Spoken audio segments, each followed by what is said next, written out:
I think it's really important to know where we're starting. Just like Google Maps, when you're going to a destination, you always need to know where you're starting from.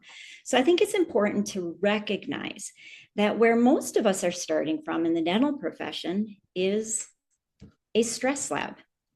Your practice just naturally is set up like a stress lab. It's noisy. That noise, that constant hum all day elevates your nervous system reaction. We're often in awkward positions, right? Like even with the best ergonomics and what we know now about ergonomics, 82% of dental professionals report that they have pain that they believe is contributed from repetitive motion of their job. You're under a constant time pressure, right? You want to stay on time. And so that constant pressure of being on time elevates your cortisol, and that cortisol stays elevated long after you leave work.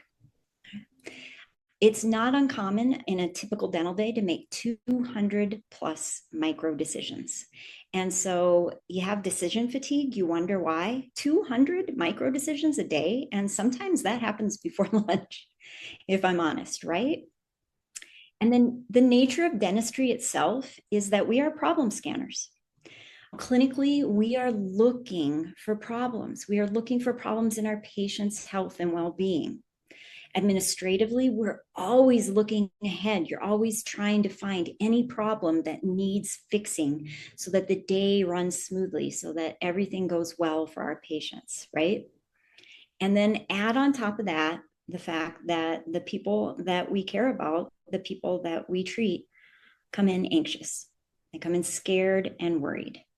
And so this rubs off on our nervous system. And so I want you to know that this is kind of where we're starting. And it's not necessarily that you're bad at stress, which is what I thought. I was bad at stress. But we're working inside an environment that just trains our body to stay constantly activated. In aviation, there's a term called the 1% shift. And it's that when a plane shifts direction by just 1%, it can end up hundreds of miles away from its destination. So if 1% can reroute a plane, imagine what 1% could do in your life, right? And this 1%, ironically, ends up being about 15 minutes a day. And so the difference between burnout and fulfillment and flourishing could be a 1% shift. So that becomes the question.